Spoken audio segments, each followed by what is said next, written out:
Hello, beautiful people, and welcome to another Wednesday Divine Soul Awakening. We have our guest, Rita Mustafa, as well as this little girl, Rocky, who's visiting us for a couple more days. So, we're psychics and spiritual mediums who have come together to help raise and elevate people's emotions and help them get to a higher plane while lifting up humanity. And today's show, this is all about the spring equinox, which is really where the daytime and the nighttime equal out. So we have a good even 12 hours of a day and night. And a lot of changes happen during this new season. So Rita's joining us again to talk about this, how to prepare our minds and bodies and get it ready for this powerful transition from winter to spring. So welcome, Rita. Thank you. Nice to be back. Hi, Rita. Hey, everybody. So glad you're here. Hey. They're coming in. We're coming in. Everybody's coming in. That's beautiful. It's beautiful. Hi. So glad everyone's here. Hey, Jim. Jim is going to be a guest on our show, I think May 18th, to talk about Edgar Casey and intuitive medical healing. Awesome. That's going to be super exciting. Hi, Marlene. Yeah. Hi, Marlene. Hi, Karen. Hi, everybody. Hello, Kira. lovely. I love Kira 777 after her name now. I noticed that the other day. That's so awesome. Yeah. And what does 777 mean? Do you know? I'd have to look it up. Yeah. I'd have to. Just love it, though. We just know it's. We know it's an angel number, right? Yeah. We Great. know it's a good thing. Hi. Hi, Carrie Lynn.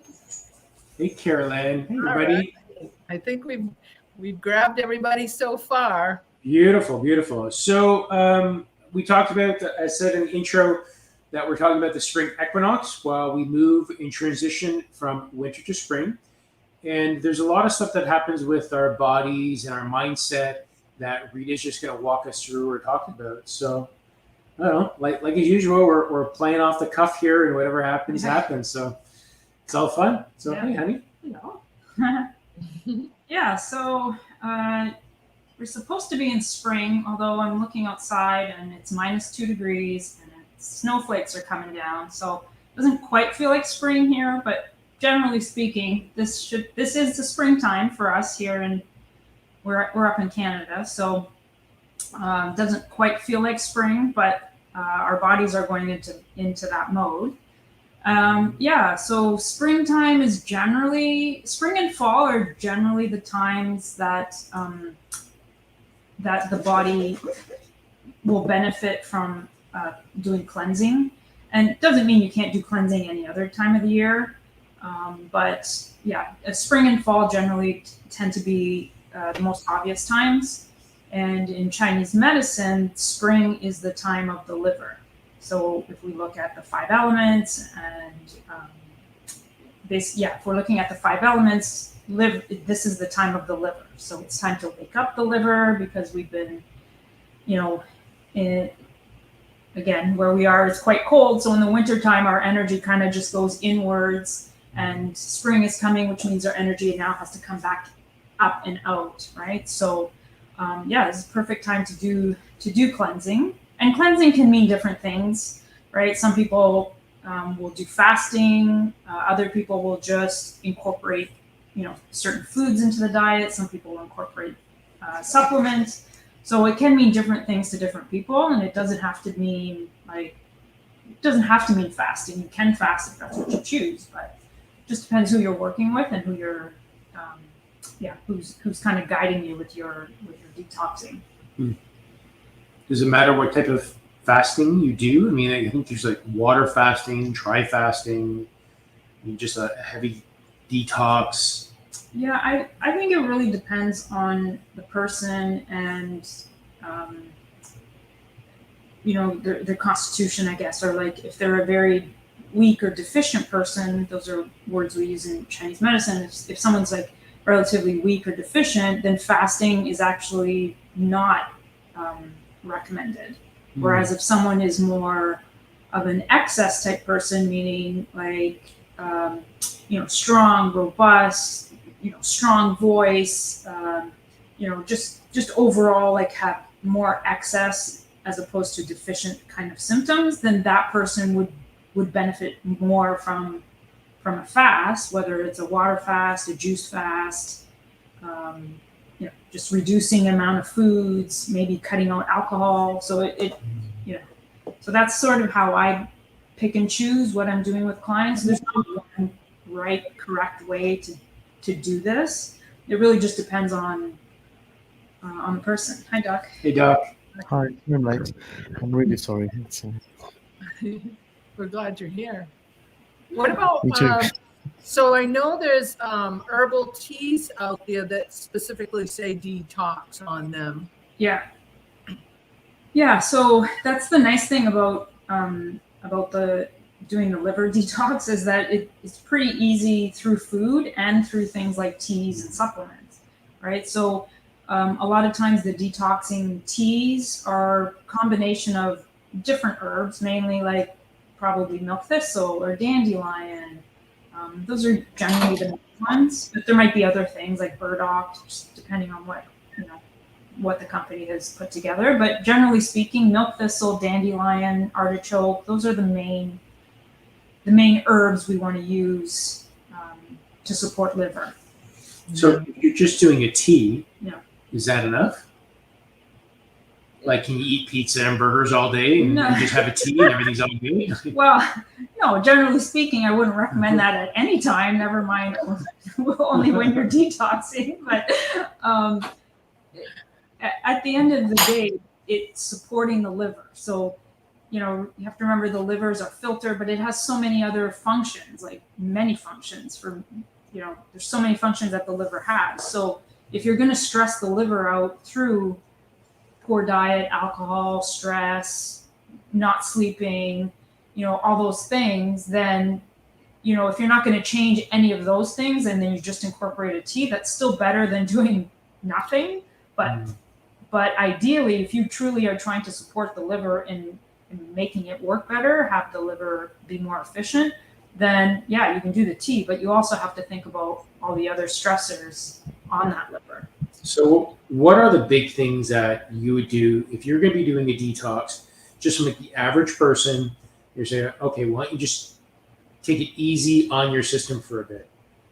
What would be the things that they need to eliminate? Because people don't know what a detox is or how to go through a detox. So again, going back to, okay, what's going to make the body more efficient, right? So alcohol, like definitely eliminate alcohol.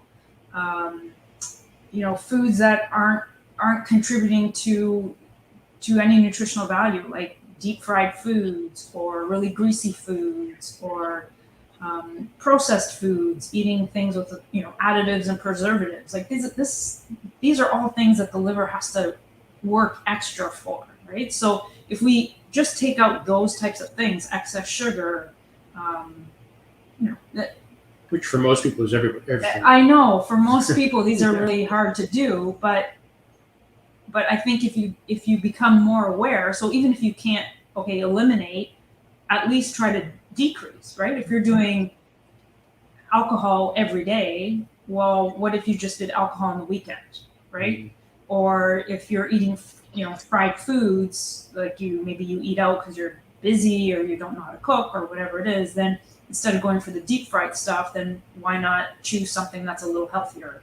Maybe a salad, or maybe, something other than deep fried, greasy, low vibe food, right? Mm. So that's how I would do it. But again, you have to start somewhere. So if you're feeling, the liver in Chinese medicine is where we store anger, rage,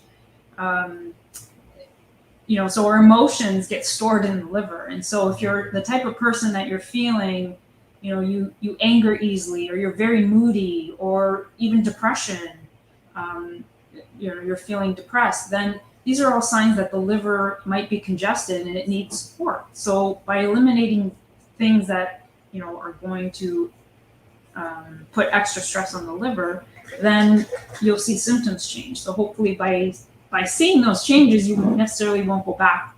Hopefully you don't go back to the old habits. So how long will you be doing this detox for? The entire spring?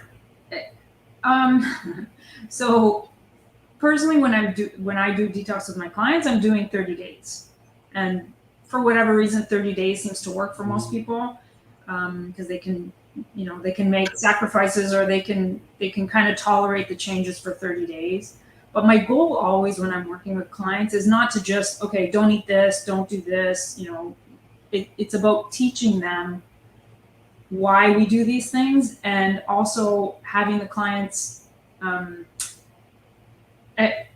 have the clients become aware of how the body is changing from week to week. So if the first week we're just taking out, alcohol and sugar as an example, well, what happened during that 1 week, right? Was your sleep better? Was your joint pain better? Was your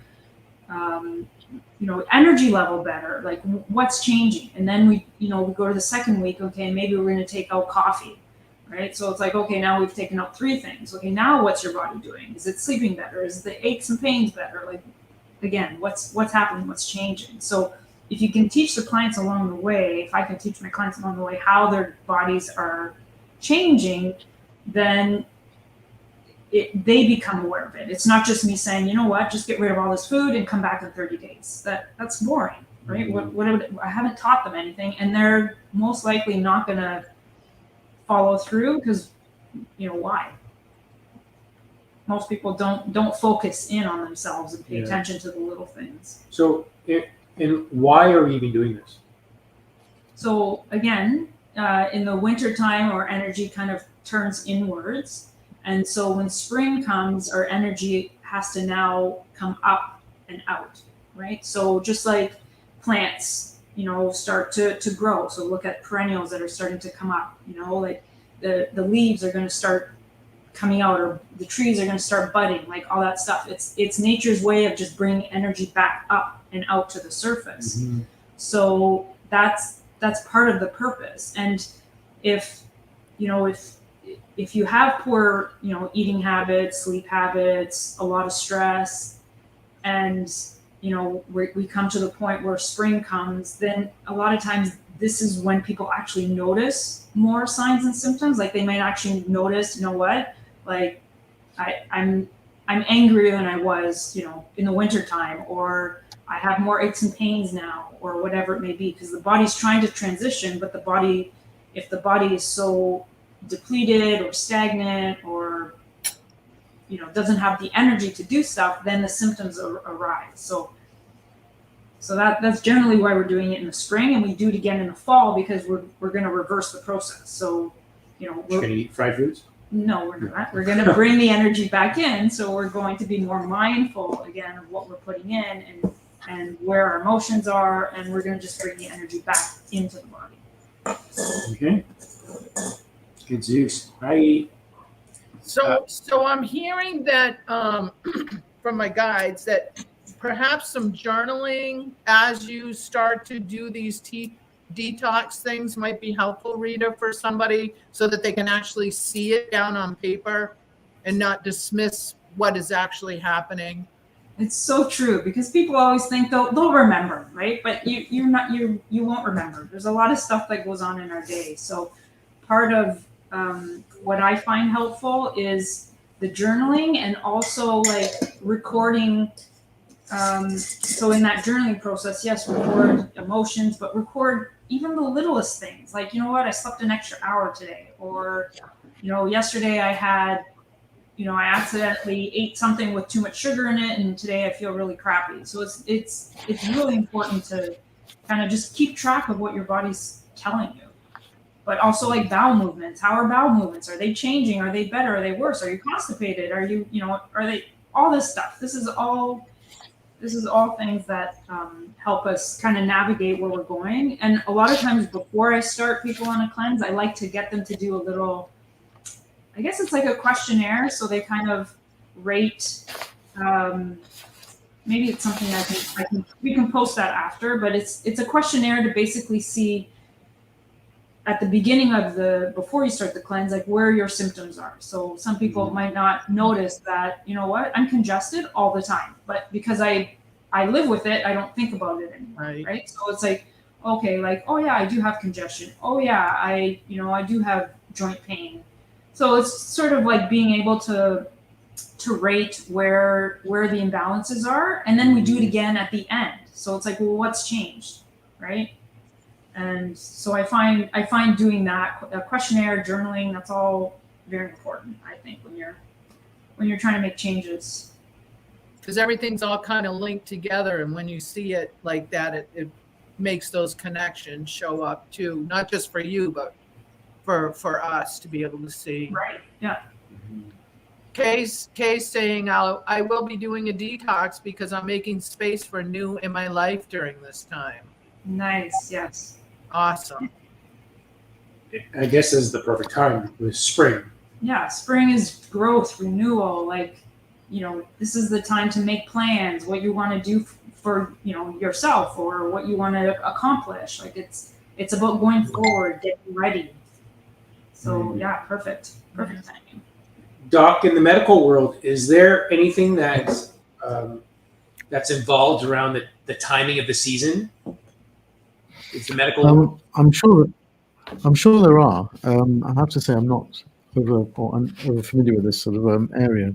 But what struck me in terms of what you were saying earlier on is that by journaling, you're creating a positive feedback loop, which helps reinforce behavior change. In addition to that, what's quite telling is that people who tend to make lifestyle changes, they have to make the changes in their head first, purely because just being told to do it is not necessarily the best way, no pun meant, recipe for success, because it's that commitment that's really needed to make that step change. There are seasonal things, for example, with people storing more over winter time or prior to winter time, and likewise in the summer, we tend to sort of get attracted to certain foods. But I'm not aware, I'll be honest with you, of any well known or well described seasonal changes in how people handle their food. It might be more cultural than anything else. Yeah, I know culturally there's a lot of different cultures out there that definitely have fasting at least once a year, if not more. And I think it would go with the seasons as well, with spring and fall as well. Right? Yes, and bearing in mind, food historically has been seasonal, to say the least, with some form of storage over the lean months, and it depends on the culture, the climate, the latitude, all that sort of stuff. So every culture has their own way of handling these things, and in the scheme of things, I guess they are genetically adapted to those areas where they live, so that they are more able to handle certain foods than they are in other places, purely because they aren't there. The classic example is lactose intolerance in Southeast Asian populations like Chinese, etc., where milk and lactose in particular wasn't a regular feature in their diets. So you do see these adaptations occurring historically and over time, I guess. Yeah. Now, have you guys ever done a detox or anything for the spring and fall, the equinox? No, I'm afraid not. Not purposefully. I think I'm just learning now about the cycles and the seasons. I never really used to until maybe last year.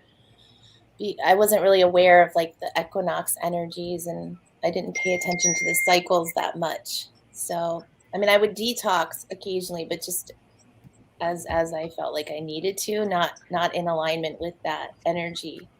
Yeah. Yeah, and I think if you are in tune, or you can tune into what your body is showing you, then that is also important in terms of like what you say, Rachel, is like if it's the middle of winter and your body's telling you to, you need to make changes, then you do it. You don't have to wait till spring, right? So paying attention to your body, even like minor changes, like it's your body talking to us, right? So sometimes we just kind of like, oh, that, my knee's hurting, and you don't kind of pay attention to it, and then it's, but that's your body actually telling you something. So what if that's inflammation? So okay, then let's address it. What's causing that pain, or things like that. So it's important to kind of pay attention to what your body's telling us, because even if it's a little, irritation or whatever, if we kind of fluff it off, then our body is going to show us again in a different way. So if that knee starts and you don't pay attention to that, then it might be, maybe your back starts, and then it's like, whoa, okay, well, why are my joints hurting now? And then if that doesn't, get addressed, then the body will just keep showing you in a different way. I've seen, because typically growing up, I've always been told to, walk it off and never even think about it. So we were trained not to think about our bodies, not to complain about any pain or any issues. So now that we're getting older and we need to be a little bit more aware, at least I need to be a bit more aware of my body. It's only now, even through my own martial arts, I've always been very sensitive, but not on the medical side.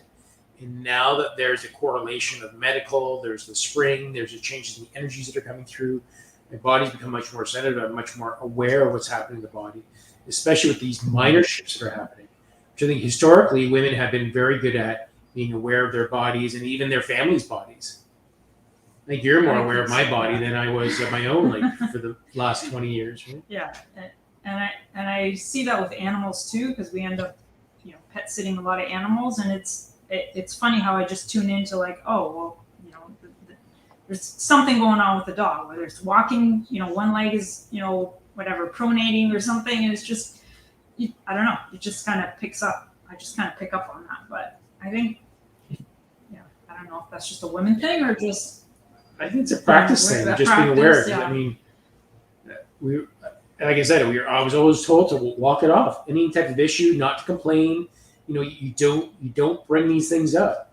You don't say my knee hurts, my back hurts, like that's just complaining. So it's like we're always told, be quiet, don't complain. Go in the corner, go outside and play. Right? Play. You're fine. Yeah. Right? Yeah. So there are seasonal associations with particular diets, and I'm thinking of the hot/cold food sort of differences that certainly in Southeast Asia and also in China people are familiar with, and so in certain times of the year there are certain foods, for example, with a lot of ginger in, that tend to be eaten more, and conversely in the summertime. Equally so, and again, I'd be very interested to know if this is the case in the panel and also in the audience.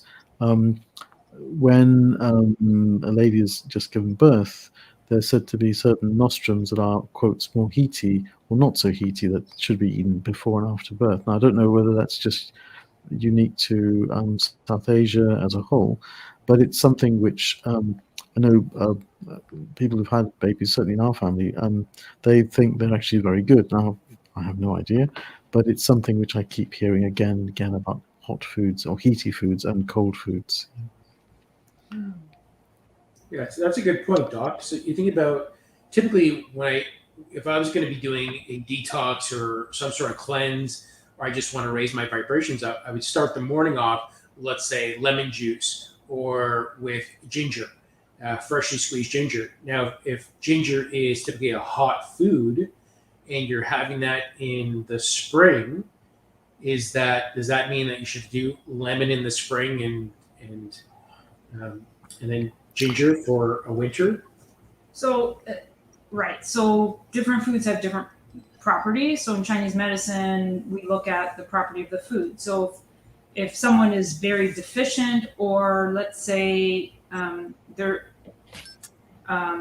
the energy is stuck inside. So let's say they're depressed, or let's say depressed is an easy one. So if they're depressed, then we want to do the pungent foods that are warming, because foods that are pungent help bring energy up and out, right? So, and it's also warming, so it's good for circulation. So if you have poor circulation, cold hands, cold feet, then it doesn't matter what time of year, you can include the ginger, the turmeric, the garlic. It's like the really pungent foods because it helps with circulation. But if you're the type of person that's always hot and like, you know, high blood pressure, or like, you know, face is always red, eyes are always red, like there's already a lot of heat inside, then yeah, with those hot foods or warming foods, we want to do less of and do more of the cooling foods. So like you said, like the lemon or apple cider vinegar or that type of thing. With pregnancy, I don't work with a lot of pregnant women, but in Chinese medicine, it's sort of the same thing. So if someone's had a difficult birth, lots of blood loss, then in Chinese medicine, we incorporate things that help build blood. So red foods, right? Think beets, think purple grapes, plums, like anything like purple, red, blueberries, like black, like any of those dark foods, they help to rebuild blood again. And that's usually, and in terms of like hot or cold, again, it just depends on the person. So if they've lost a lot of blood, most likely they're deficient, and they would probably benefit from those warming foods like the ginger and the turmeric and things like that. So I think if you just look at, because everybody's so individual, right? Like I probably would look more deficient compared to this person, but internally I have a lot more heat. Like I like cold food, I like cold water, I like cold. Whereas, you know, he's got cold hands, cold feet. Like he would benefit from the opposite. So he'd benefit more from the pungent, the spicy, those types of foods. So yeah. Whereas before I didn't have cold hands and feet. Right. Yeah. It's only now in the last couple of years, as this condition has changed the body, and it doesn't flow as well. That's interesting. Right. And that's a good point also, because the liver in Chinese medicine is about the smooth flow of energy. So if you find you're clumsy, or if you find you can't do things smoothly. So in your case, like walking, you can't do it smoothly, right? Or when you're spasming, that's not smooth flow of energy. So that's part of that liver energy where the qi, the energy, isn't flowing properly. So it's either stuck or it's intermittent, or those types of things. So does that mean I'm supposed to be like detoxing all the time? It's not about detoxing. It's about supporting the liver and doing things to support that smooth flow of energy through the body. So what could be stagnating or affecting the liver, right? Lack of sleep. You don't sleep good, right? So lack of sleep is one of them. You're not very mobile, so you're not very active. So that, again, doesn't help with the smooth flow of energy. So it's looking at not necessarily that you have to detox all the time, but how do you support the organ itself when you can't change things? So outside of like an emotional release and having proper diet and trying to get a little bit of movement, what would there be when you're limited? So in terms of like supporting the liver, supporting the liver. Yeah. So eating healthier is definitely a big part of it. You can still do things that support liver. So whether that's milk thistle, dandelion tea, you can I put beets in our juice in the morning, so that supports liver. So yeah, it's just incorporating additional things into the lifestyle. Carolyn's saying she's used to detox to the seasons, and using the book. There's a book, Staying Healthy with the Seasons. I used to read a lot. Yeah, that's great. But it also sounds like that it's not just the seasons; it's the person. So it's the person and the season. They really have to go hand in hand. Yeah, most people who are in balance will change with the seasons naturally, right? So in the summertime, most people are just going to go into summer mode. Like they want more cooling foods. I want watermelon. I want, salads. They're not going to say like, oh, I'd really love like a beef stew in the middle of winter. Like generally speaking, right? Our bodies are if you're in tune, then the bodies just sort of adapt to that. But if your body's maybe not in balance, then maybe it doesn't recognize the changes.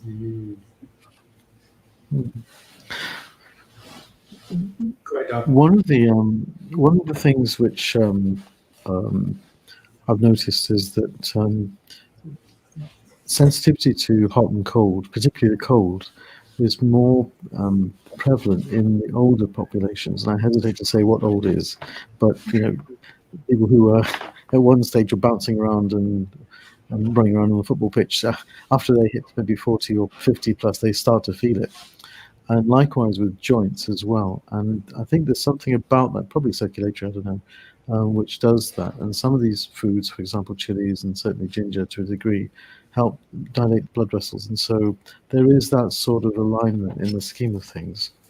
But it's, I think it's a wonderful way of applying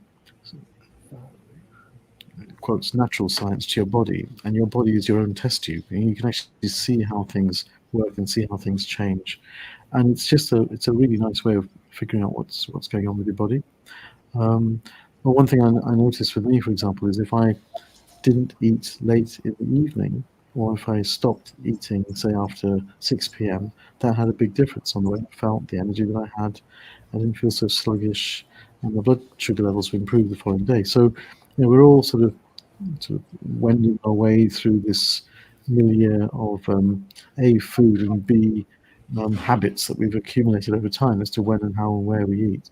That it's just a nice way of refreshing your thinking and saying, well, actually, maybe if I tried this, maybe I forgot that and not tried that. And it's just it's a way of doing things that's different from being told, I guess. Mm-hmm. Yeah.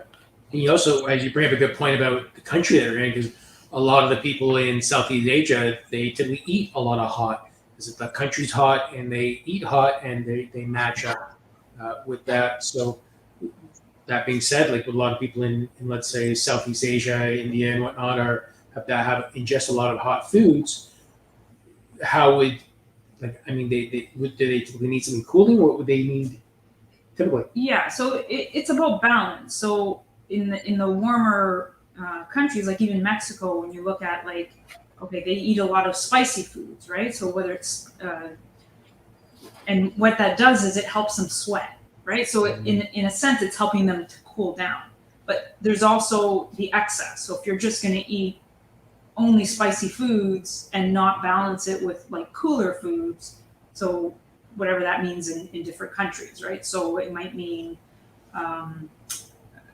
like fruits and vegetables in one country to help balance out the hot of the other, or I don't know, water, Cool drink or something. or drink, or like even we think of like miso paste, right? So if you look at the different kinds of miso paste, there's really dark miso paste, and then there's really light miso paste, right? So that's one of the things we learned in TCM. So it's like, so if you're, in maybe the more northern part of the world where it gets colder, then, those people benefit more from like the dark miso, which is like fermented longer and like, it adds more warmth. Whereas the cooler the warmer areas would benefit more from the lighter miso paste, right? So it's even like taking the food and also like you can keep going, like what's the word I'm looking for? Like narrowing it down. Yeah. So it's finding that balance. It's really finding that balance. It was often said, and I've sort of observed it to a degree, that when you go to a hot climate, your appetite goes, and food doesn't taste as tasty, the traditional stuff anyway. And so apparently the reason why the Brits loved curry so much was when they went to India, their food was so bland in terms of biscuits and stuff they normally had, that the curry and the spice actually made it palatable.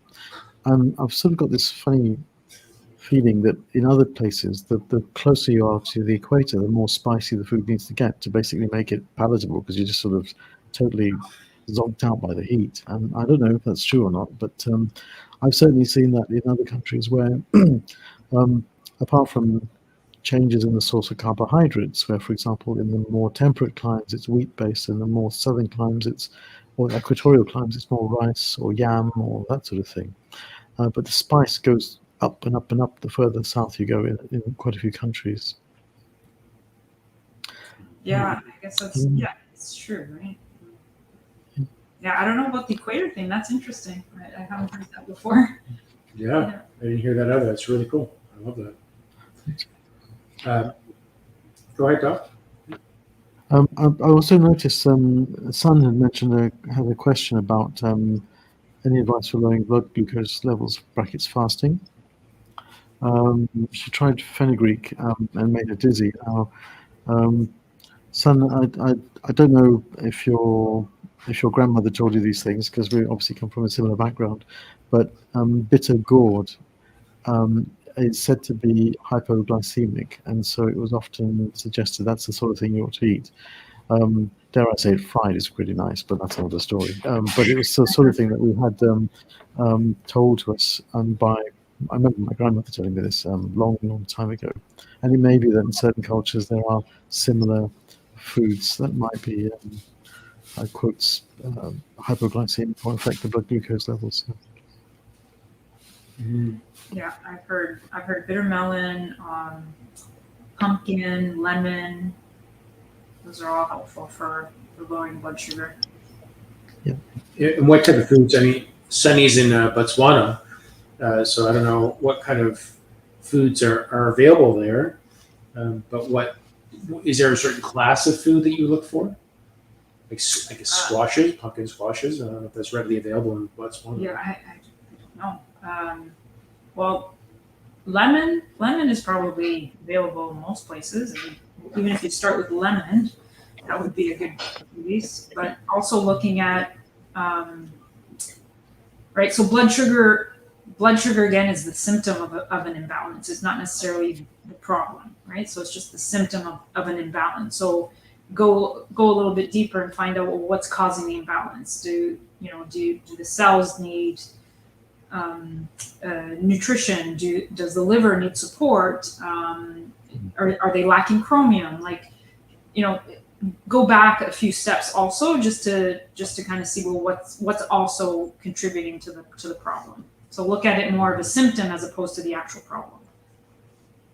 Doesn't that defeat the purpose? Don't you typically look at the problem? Well, the problem in this case, if we're talking blood sugar, yes, that's what people think the problem is, but that's the actual symptom, right? Because the blood sugar is imbalanced because of, I don't know, maybe liver, maybe cells need regenerating, maybe they're lacking, chromium or something else, or right. Maybe the pancreas needs support, whatever. So she would need some sort of test, I guess. I mean, if she's testing her blood sugar, she would already know if the blood sugar is imbalanced, but I would think go back and work with somebody in terms of, just looking at symptoms again. How is the liver functioning? How is the pancreas functioning? What other signs and symptoms are there? Are there digestive issues? Are there emotional issues? All the above. All the above. Yeah. Okay, so you're doomed. No, I'm kidding. It's just how my mind works, right? When I have a client in front of me, I can't just say like, oh, blood sugar here, like, get rid of the sugar in your diet and you should be fine. Right? Because if that were easy, if that was it, then everybody would fix their problem. Just stop eating the foods that are contributing to the blood sugar problem. But a lot of times it's not just that, it's other things that are also contributing to that imbalance. That's just how my mind works when I'm with a client. Yeah. I have to say, son, if I was living in Botswana, I'd have trouble dodging the sugarcane. I tell you, that's a tough one. But there's also something we said for some Ayurvedic approaches to this. Now, again, I've not had direct experience, but I know people who found that Ayurvedic approaches are looking at different types of diets associated with your body type, and I think they're called doshas or something like that. A lot of people I know found that helpful, and it's something to consider. I don't know, but you have to explore this yourself. Yeah, that's true. I don't know enough about Ayurvedic medicine, but yeah, I think there's like Pitta. I forget what the three. That's right. That's right. Yeah. And she says, Rachel, do you want to take over comments? I'm not signed in. Okay, I'll get it. So I can sign out and sign in again if you want. No, it's all good. So Sun says she feels guided to find health professionals. her own doc just told me the test was not bad. So maybe somebody in homeopathy as well. Yeah. I personally find it's good to have both. Yeah, a lot of the times it's unique. We have to remember we have medical doctors and we have a lot of alternative or ancient medicine that's been around for a long time. So the combination of the two, of using the modern, I find just using one way only is limits your path. So having a little bit of understanding on the medical side, having an understanding if you're a homeopathic person, that's Ayurvedic, East Vedic, whatever alternative that might resonate with you. It's really good to have that. Both of those two to kind of work and bounce off. Now, typically, I think most ancient medicines are more open and receptive to work with the medical diagnosis, but the diagnosis from a medical doctor, they typically don't want to hear about the alternative, but some do. They really like to know the understanding, much like our own Dowsing here has good understanding of all different types of practices and doesn't negate them. Yeah, sure. Well, I'll give you one little example. My cholesterol was pretty high, and probably still is actually. And I was put on statins, and it went down from about 9 to 6. But when I changed my diet to a raw food diet, it went from 6 to about 3, 2.5, which is really quite remarkable. The clinicians were really surprised at what a big change it made. Subsequently, I'm given to understand that my particular body type, or dosha, whatever it is more attuned to raw food, and I just love eating raw food. And so it's funny how these little external nudges are there, and if you're able to just sort of test the waters a bit and check yourself and so on, you might find that you're either guided or you find there's a particular resonance with a particular type of way of eating or type of diet that works for you. The one thing I would say with diabetes is having a glucose monitoring stick thing is really helpful, because you can get immediate results to know what actually is making a difference, rather than waiting several months for a HbA1c test to figure out, and that's just too far away. Beautiful. So if anyone has any questions for our team of experts here, please feel free to ask. Anything you wanted to share? I'm just looking at my notes, see if there's anything that we can talk about. Okay, what if I go back to, as we're waiting for questions, if we look at Chinese medicine and we look at the 5 elements, so springtime is the element of wood, and then there's different other associations with it. So the color green is also associated with the liver or the wood element. So, which makes sense in terms of like spring, new growth, but that can also translate to how we eat. So more sprouts, more microgreens, more dark leafy vegetables. Just incorporating more green foods is another way to support the liver. So it doesn't have to be juicing. You can just eat it raw or have in salads, or but probably the easiest way. But you can also cook them. You can steam them, that kind of thing. That's also beneficial too. The wood element is also associated with the eyes. So again, looking at, are you starting to have eye issues at this time of year? Are your eyes really red? Are you getting the itchy eyes? So like think seasonal allergies, right? This is the time that people would start getting these kinds of signs and symptoms. So those are just indicators for me that, okay, if eyes are involved, then that leads me back to focusing on liver, supporting the liver. Mm-hmm. The flavor associated with the wood element is sour.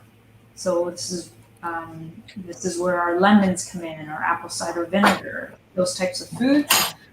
And that is to help wake up the liver. But we don't want to do too much sour, because that's also very drying. So if you're a very dry person, like dry hair, dry skin, dry nails, then you don't want to overdo it on the sour foods, but incorporating sour, so like lemon water first thing in the morning, it's a great way to start to wake up the liver. So that's just using a little bit of the 5 elements theory on the liver. So what does it mean by the element wood?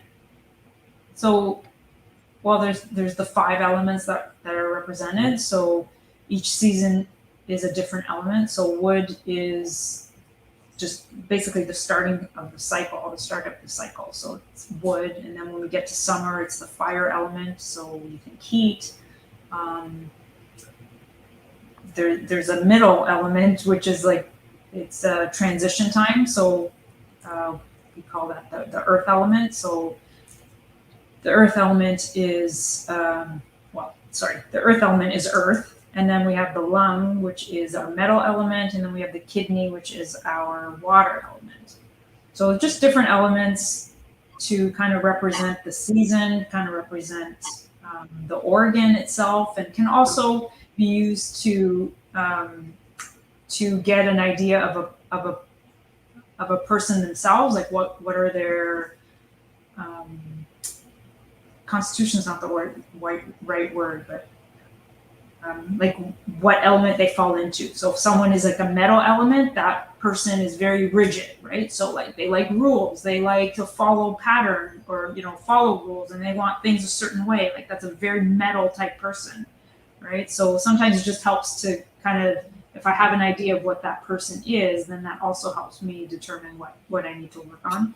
Right? An earth element person would be someone who's like always so nice and like gets stepped on all the time because they need to do everything for everybody because they're just an earth person and they just have to help everybody. Right? So that's like a really earth person. So you get walked all over. Somebody that gets walked all over. Yeah. So and a wood element would be more emotional, quick to show emotion. Not necessarily not flexible, but not like super flexible. She hears another dog barking.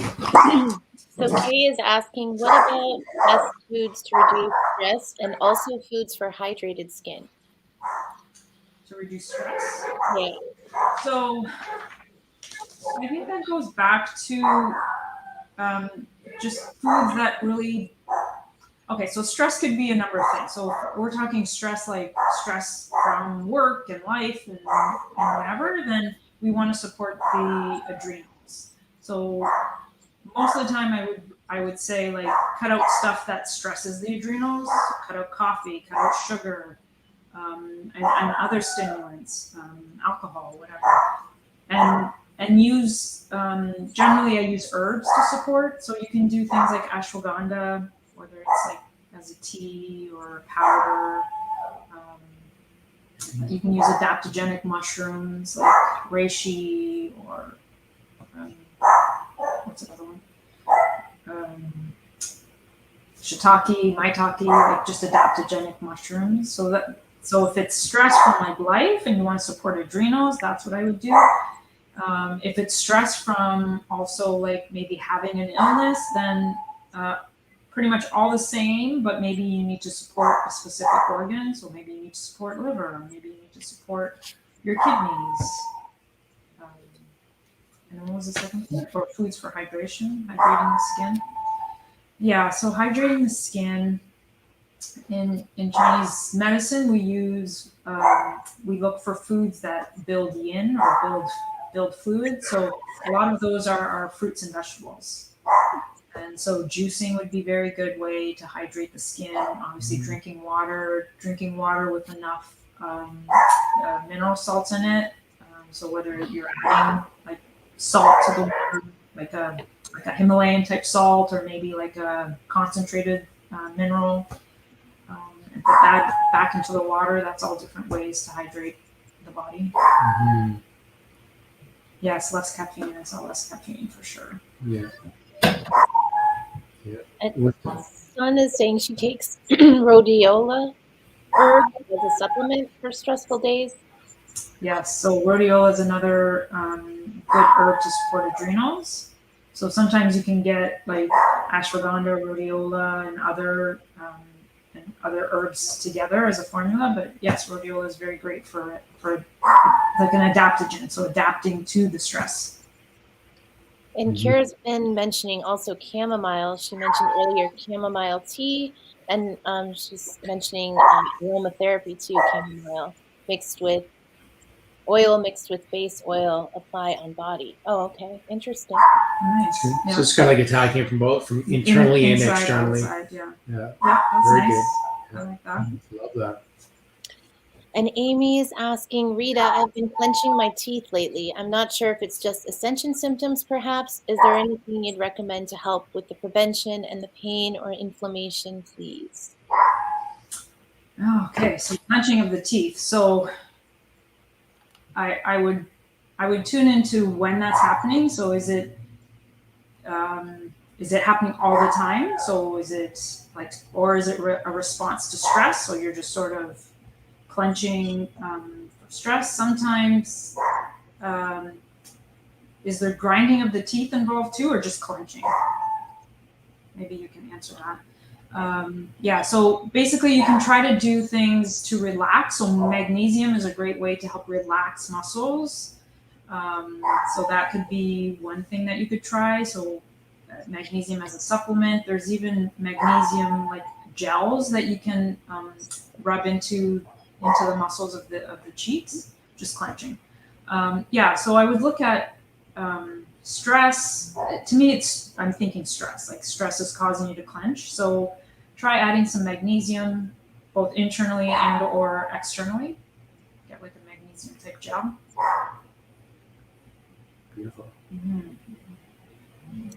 And Mina says her friend has been drinking red reishi mushroom tea. It has helped her blood pressure and immune system. Are there any side effects? Reishi mushroom side effects. Off the top of my head, I can't think of side effects of doing medicinal mushrooms. Yeah, off the top of my head, I can't think of any, but I'd have to research it.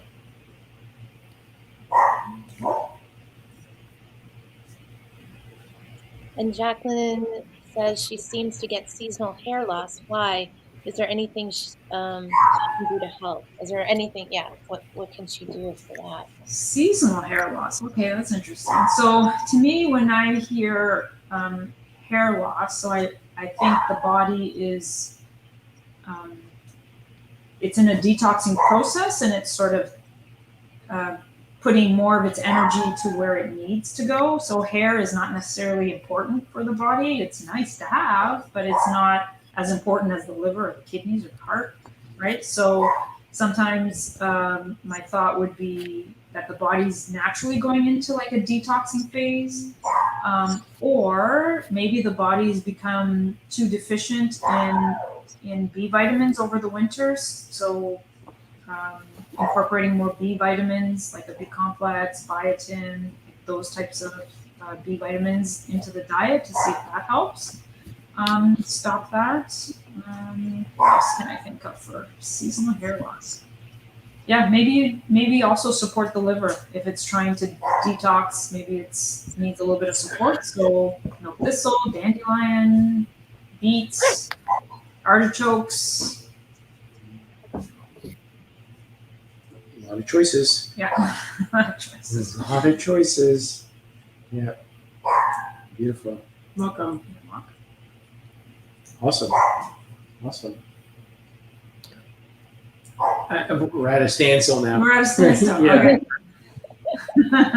No more questions. No more. Soaking it all in.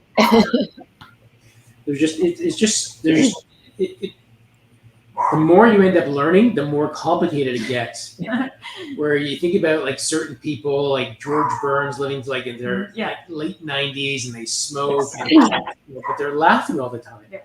It seems that the attitude could possibly even be more than what you're doing with your own body, like just being happy and laughing, and not hanging on to, let's say, negative emotions.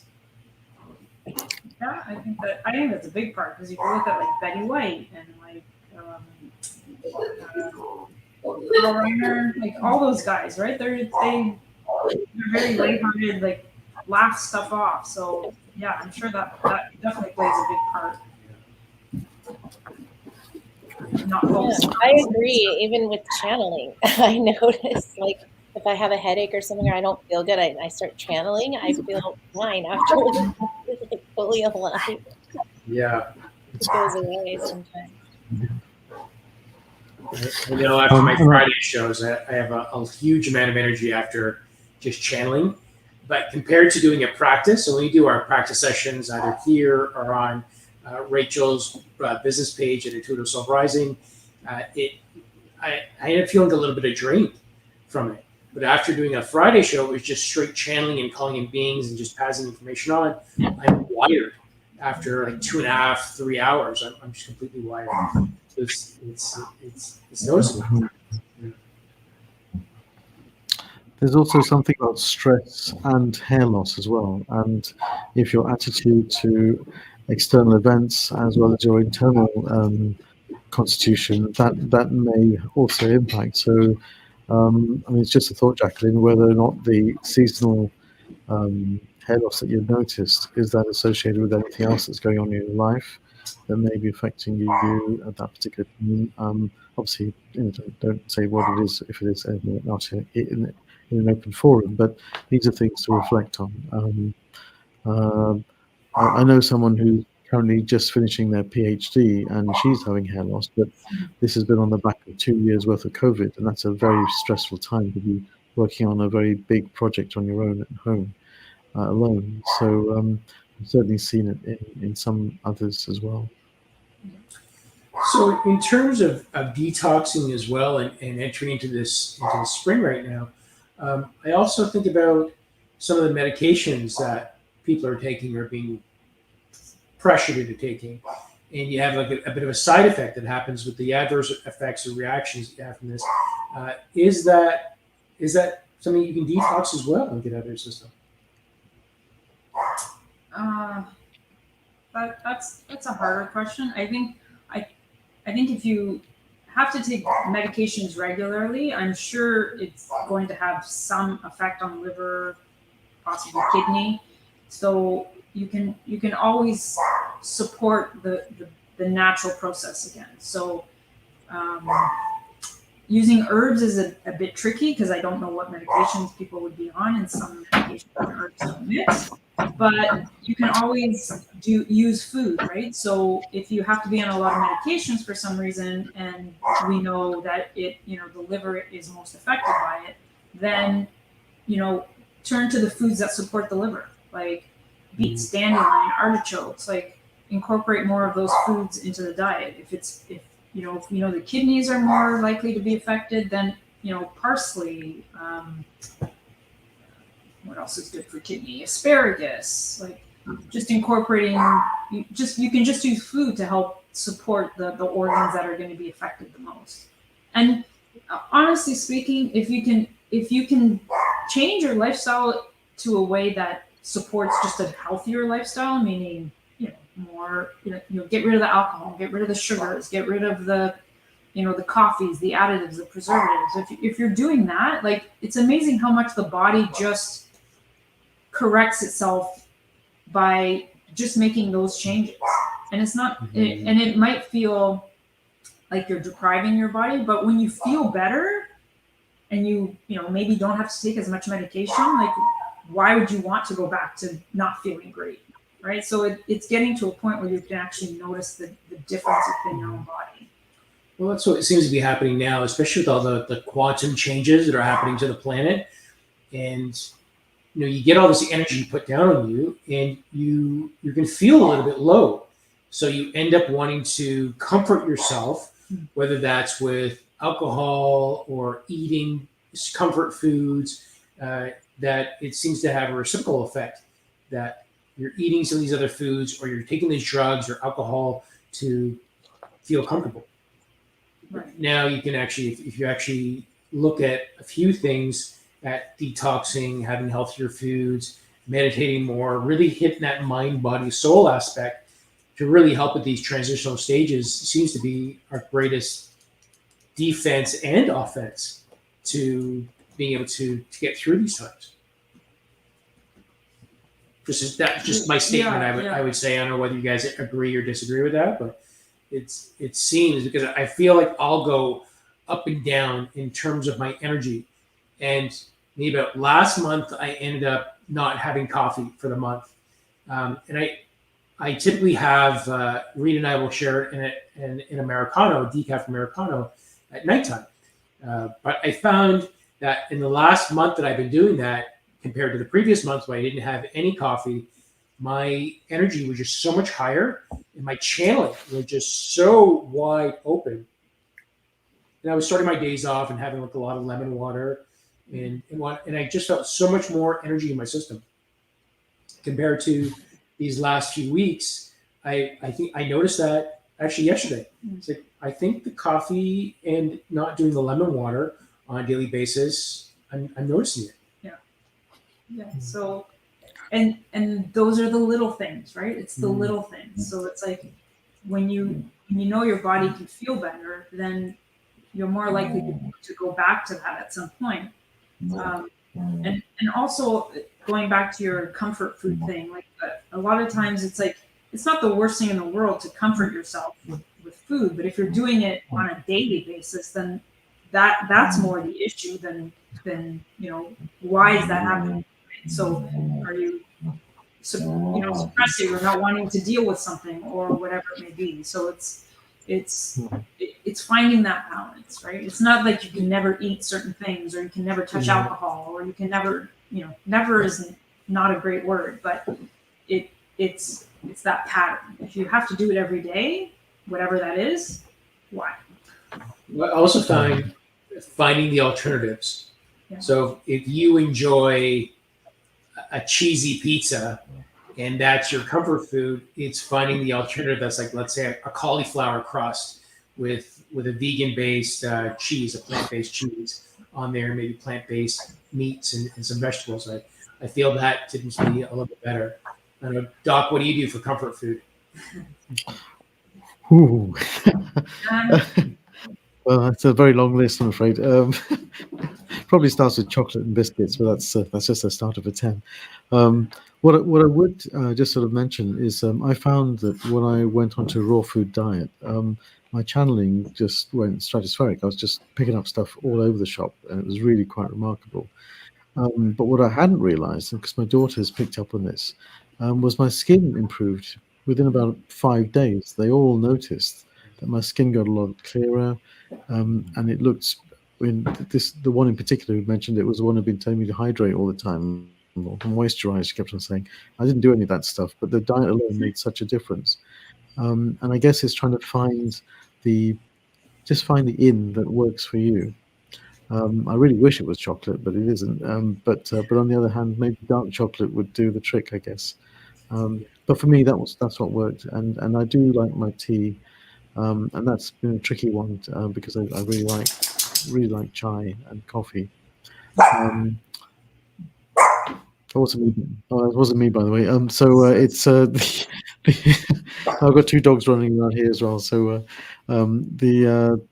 obviously trying something different is the only way you can actually figure out whether it works. So my only way of getting away from chai and the sweetness of chai was to have turmeric tea, and that really made a difference as well. I felt a lot better with turmeric. I know a lot of people swear by it as well. So yeah, we found that with roasted dandelion tea was a great alternative to coffee because it's rich and flavorful. It doesn't taste like coffee, but it's rich like coffee. Yeah. There's also another alternative brand called Ticino, and Ticino is they'll have like a tea bag style, or that you can sift it through a water. Currently, I like a French press version as well, and that's actually it's like chicory root and mushroom, and it's such a mix in there, but it's rich. Yeah. It's a very thick, rich drink, and it's quite tasty. Yeah, I thought that was good. I think there's an alternative to coffee made out of chicory as well. And I can't remember where I read this, but I do remember trying it a long time ago. Yeah, barley also is a good substitute. So roasted barley. I like the roasted dandelion tea. That's my morning drink. Right. Is that the roasted root? That's the root, isn't it? You got the It's root the and then root you of roast the it. Yeah, daily fine. plant. Yeah, it gets roasted and then just turned into a powder. Okay. Because now the time of spring's here, you're gonna have lots of dandelions. So Yeah. just Come save your dandelions, everyone, and make yourself a tea. As long as you don't spray your backyard, it'll be organic. Yeah. Yeah, I saw a don't great get YouTube those video. in where I live. No? Yeah. Not really. I mean, no, actually, maybe no, not like we're in Ohio when I used to live in Ohio. Everywhere, but it's really desert out here. You have to plant grass if you want it. Love There's a that. story behind dandelions. Dandelions were brought by the Romans to Great Britain because it's used as a salad leaf. And so that's allegedly that's where it came from. The little buggers have grown all over the place now. We can't get rid of them, but that's another story, you know. So it's unintended consequences. But, If you can't beat them, join them. Yeah. yeah, you can't beat them, eat them. Yeah, eat them. That's right. You know, and Jacqueline brings up a good point that you get stressed and you lose hair, but then because you're losing hair, you end up stressing again. So it really becomes this dangerous loop getting stuck, right? Yeah, it's a tough one. It's a tough one. It is a tough one. Yeah, I think I think that's where the mindset comes in. Is I know when I'll have like a certain pain or ache, I'll go through a bit of funk. Last week was a little bit rough for me, but now like I finally was able to change my thinking on it as well. That when I have that tightness, it's like, okay, this is just the body's protecting itself. It's rebuilding. It's getting stronger. And they're just trying to change the word. Or if there's pain, it's like, oh, that's not pain. It's the body's really activating and reconnecting things, and it's getting stronger.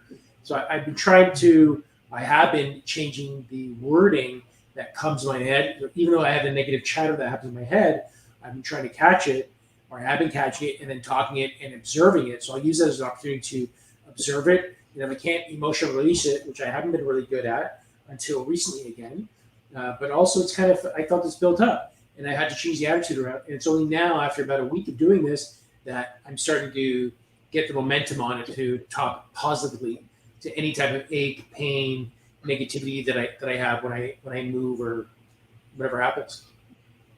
And I think it's like everything. It's like a practice. Yeah, with women especially, because women and their hair, right? Like women are very attached to their hair. Men, it's a different story. But yeah, when I'm working with women who are having hair issues, it's stressful already, and then the stress can be contributing to the hair loss. The B vitamins can help with that, both the stress and the hair loss. But just working with someone to figure out what else is going on also. So it's not just stress. Is it the liver? Is it the body detoxing? Is it deficiency? Maybe you're iron deficient. Maybe you're deficient in something, right? Silvana's saying sumac has lots of vitamins, especially vitamin C. Rita, are you familiar with any other benefits of a sumac tea or cold drink? You know what? I see that come up a lot, but I haven't had enough experience with it to kind of talk about sumac. Mm-hmm. Yeah, I can't say I know much about it. No. Yeah, I mean, there's so many options out there that really, when someone says I've tried everything, well, you haven't tried everything. Because there's so much out there, and there's new things that we're seeing now. That we're seeing around the planet, like new animals showing up, new plant species are showing up. The Gaia and the Earth is changing itself right now as well. That we're seeing so many new species that healing is we're really approaching that forefront of being able to heal ourselves naturally with what's happening and not necessarily following a lot of mainstream advice. Yeah, so those ancient ways are coming out. And I think that's really quite an interesting point, because we live in such a a rich environment now where cultures are spreading all over the world, it may be that a particular something or other from another part of the world or culture or background or whatever may resonate with you or may be more appropriate with you for you than in might have been traditionally been the case. And Jim mentioned Tulsi. I mean, Tulsi is a basil. It's something from India, and yet it's become a not so unfamiliar thing that people are doing here. Turmeric is all over the place now, and so it may be that exploring other systems of healing may be an option to consider, purely because if you perhaps have exhausted everything that's locally provided or available, there might be something else elsewhere. Love that. Love that. Well, I think we're getting to the end of our day here. Mm-hmm. I'm trying to do two things at once right now, so don't mind me. But so let's talk about what's going on for the rest of the week. What do you guys got going on, Rachel? What's going on with your world? Well, tomorrow we'll do our mediumship practice in my private Facebook group, Intuitive Soul Rising, and Con joins me for that. It's Thursdays at 12:30 Eastern time. That's right. Yeah, so that'll be fun. And then no other live events for me after that. There's my group. And I just set up my Patreon site, so I've been kind of working on adding content to that. And I have some giveaways that I'm doing with that. So I just reached 20 new patrons today. So yay. I know. And sorry, I'm giving away a free hour reading for each 5 new members that come in. So we're up to 4 readings now that I'm going to be giving away tomorrow on that live. So it'll be fun. Yeah. So if you join in, you'll be in the running for the reading. So if you can go to my site for that. And yeah, and then Con, you started your Patreon site too, right?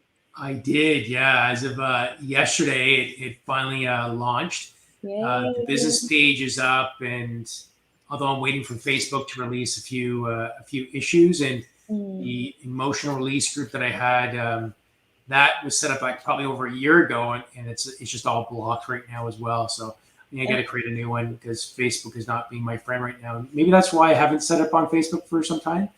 But I definitely set up my new Patreon channel yesterday. I do have multiple tiers, but I'm just releasing one tier right now. And what that is, on the first Thursday of every month at 4 p.m. Eastern, I'm getting together, and it's all about healing, emotional releasing, and manifesting. So with these processes, it will be to understand who is part of the group, who's going to be joining the lives, and it's going to be a little bit catered for each.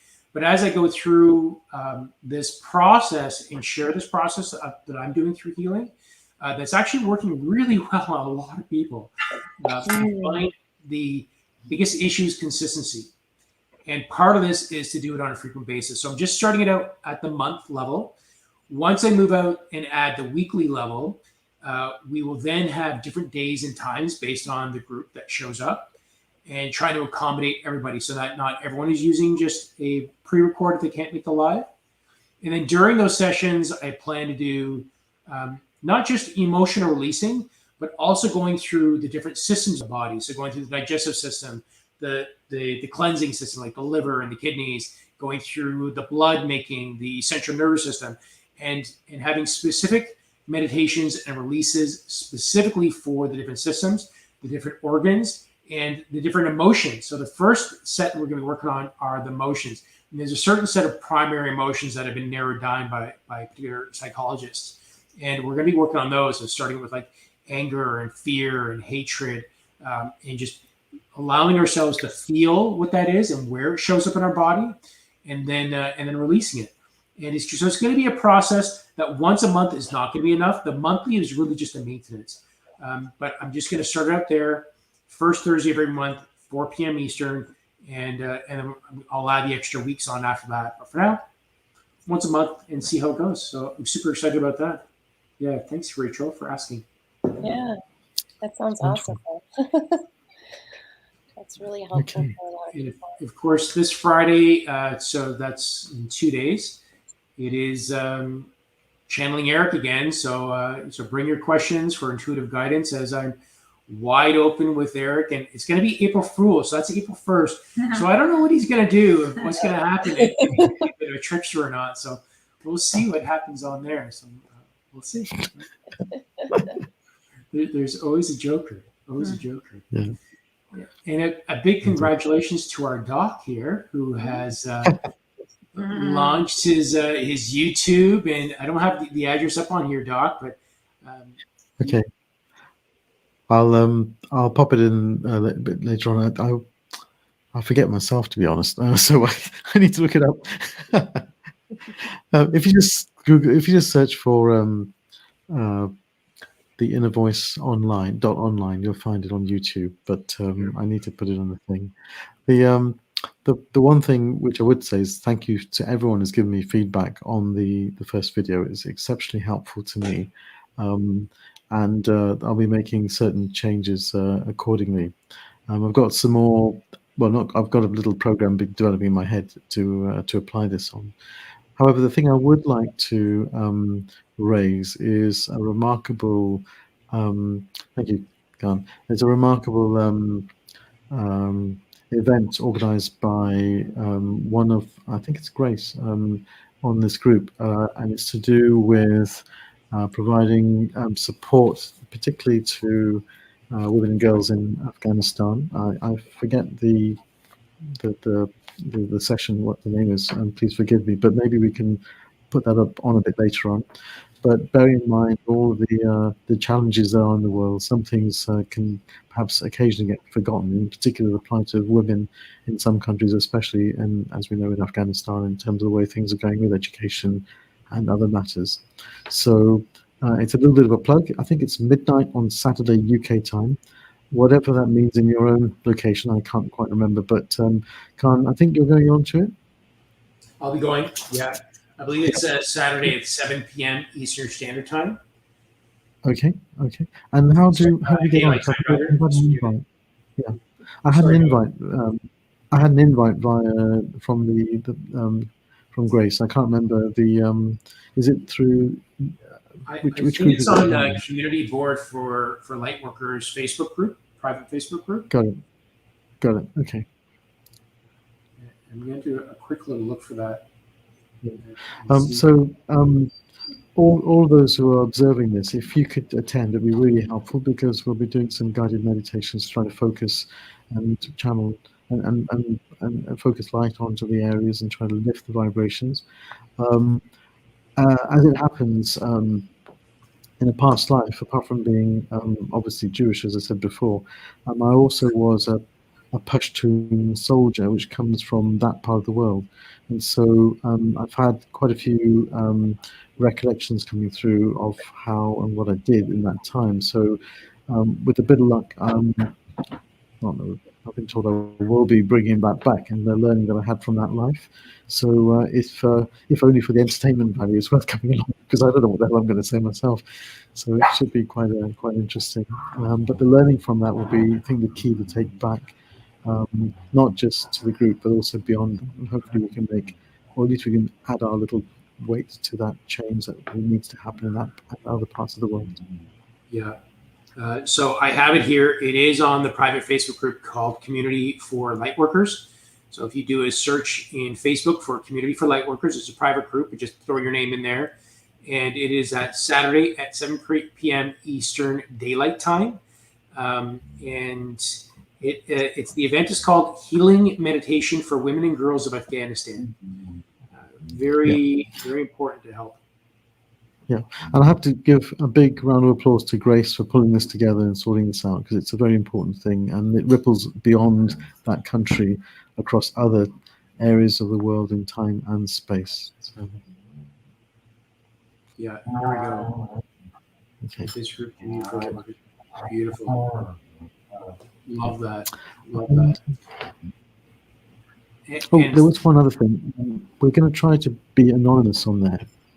So no names, no faces. Just keep it nice and blank. If you have a little image of something, you want to put like a flower or whatever on your login, it'd be quite cool. But I think for a whole bunch of reasons, it's probably better to make it look a little bit anonymous. Because as I understand it, and Grace, please correct me, we're going to try to record some of this and translate it into other languages, and then see if that filters out into the firmament, and hopefully it'll have an impact wherever it goes. Yeah, I know we have to be particularly careful with that side of the world, because it's. That's right. Yeah. Anyways, I don't want to say too much about that, and I don't want to trigger or pull anything up. But yes, let's all be there and support our global family. Yeah. And how about you, honey bunny? What's going on with Rita Mustafa? I actually don't have anything going on, but I'm available for dowsing sessions. If anybody needs support with the detoxing, or you want me to check in and see if there's any imbalances that need to be focused on, go to the website. But that's about it. I don't have any events happening.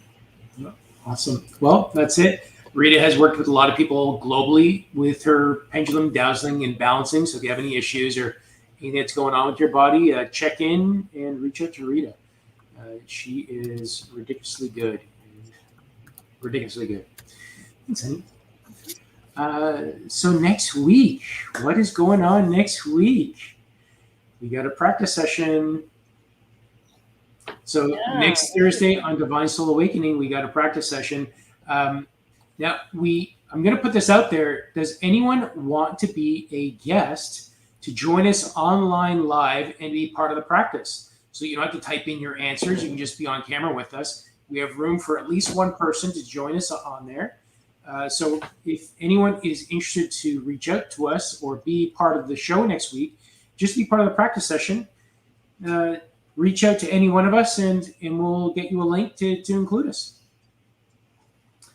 Yeah, and I guess we'll figure out whatever the divine in the universe is going to be when it chooses who might that be, right? Yeah. So with that, any final words for everybody? Oh, just get to detoxing. Yeah. That's it. Some salad.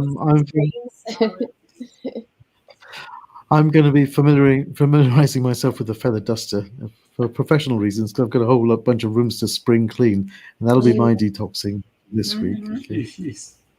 Yeah, I got to do that too. Maybe better ways to do a spring detox, but yeah, I understand. Well, all right, beautiful people. So have yourself a wonderful week, and we will see you tomorrow on Rachel's channel at facebook.com/intuitive soul rising for another session of practice. And join us on Saturday or Friday for me at 12 noon on my channel at youtube.com/connight. Saturday for the meditation for women and girls of Afghanistan with Doc and Grace. And we will see you all next week for a practice session again on this channel. So much love, everybody. See you then. Bye. Bye. Bye.